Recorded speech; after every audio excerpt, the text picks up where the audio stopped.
Est-ce que tu m'aimes? Tu m'aimes vraiment? La jolie femme a demandé avec ses beaux yeux gris. L'adolescent, un petit peu interpellé, mais en même temps enthousiasmé, lui a dit avec la force: écoute, c'est la première fois que je dis que j'aime. La femme, la jolie femme, a lu avec ses cheveux.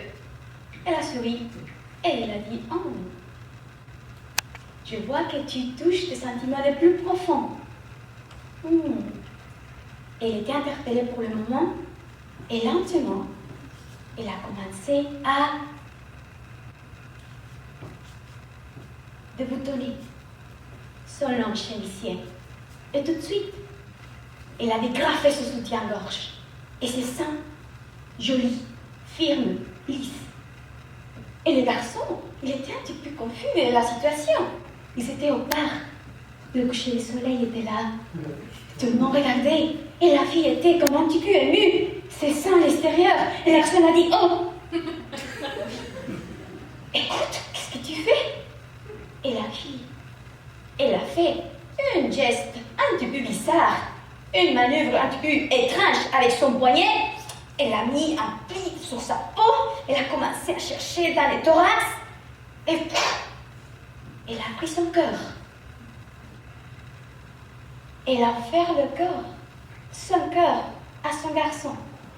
Le garçon, un petit peu confus avec la situation, tout le monde qui regardait le coucher de soleil. T'es sûr? Oui, tiens.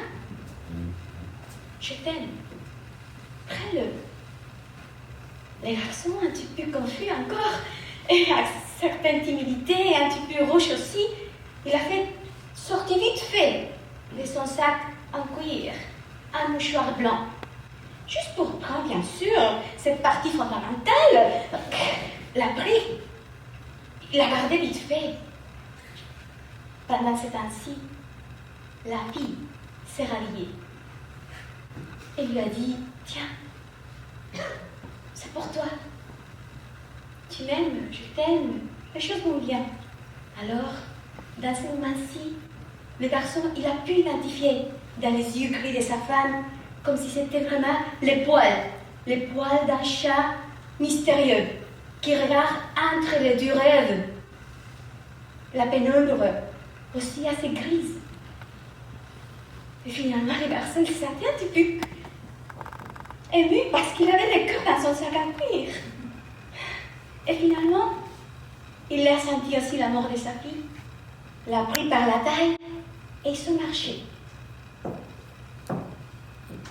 Ils se sont réconciliés avec la ville, les fenêtres, les lumières, les lampadaires de la ville, de la cité. Et aussi la rumeur de chaque maison. Quand il marchait, le garçon sentait qu'il y avait quelque chose de précieux avec lui. Et la fille parlotait. Une fois, bien sûr, quand elle était près de sa maison, dans le perron de sa maison, la grande porte, le garçon a pris la force, l'a pris par la taille, lui a donné le dernier baiser. Et elle lui a dit: tiens, ça va. Tout à coup, une voiture a allumé le visage de cette belle femme. Il s'est rendu compte, le garçon, qu'il avait une certaine pâleur. Tiens, écoute, je te le donne, tiens, mets-le encore.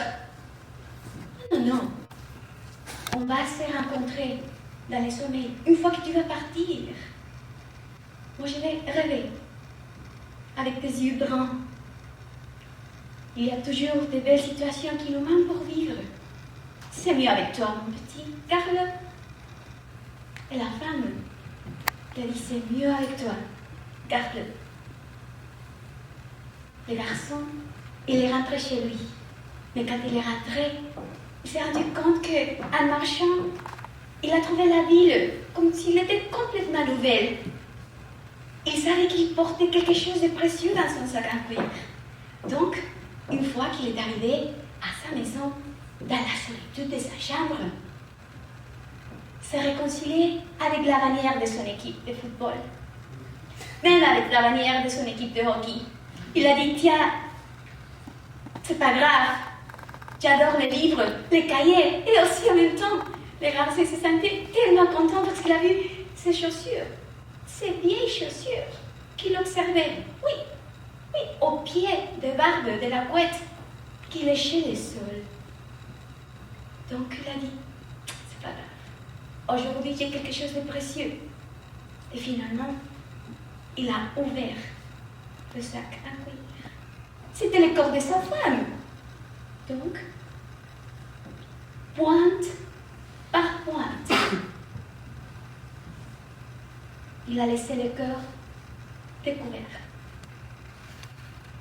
Il sentait un dialogue très ému dans ses peaux. C'était comme un dialogue différent. Les pauses étaient émues, c'était un dialogue intense.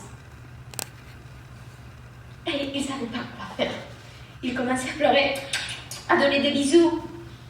Il sentait comme ça le cœur. Il a dit, donc, il a éteint la lumière. Il a décidé de s'allonger, toujours avec le cœur dans ses mains. Et il a décidé de mettre ces parties fondamentales du corps de chacun, de sa femme, de son amoureuse, sous l'oreiller. Et il commençait à dormir, avec le mouvement du cœur. Petit à petit, il a dit, oui, il a commencé à rêver. Il a vu la pénombre. Il avait tout à coup le gris de ses chats. Il y avait quelqu'un qui l'appelait par son prénom. C'était sa femme. Il a dit, tiens. Tout à coup, les corps se sont rencontrés, se sont fusionnés, se sont déshabillés, pénétrés, contorsionnés, adorés, oubliés, disparus. Et le garçon et sa femme, ils rêvaient. Ils rêvaient qu'ils dormaient, qu'ils s'aimaient. Ils rêvaient qu'ils dormaient, qu'ils s'aimaient, qu'ils dormaient, qu'ils s'aimaient, qu'ils rêvaient, qu'ils dormaient.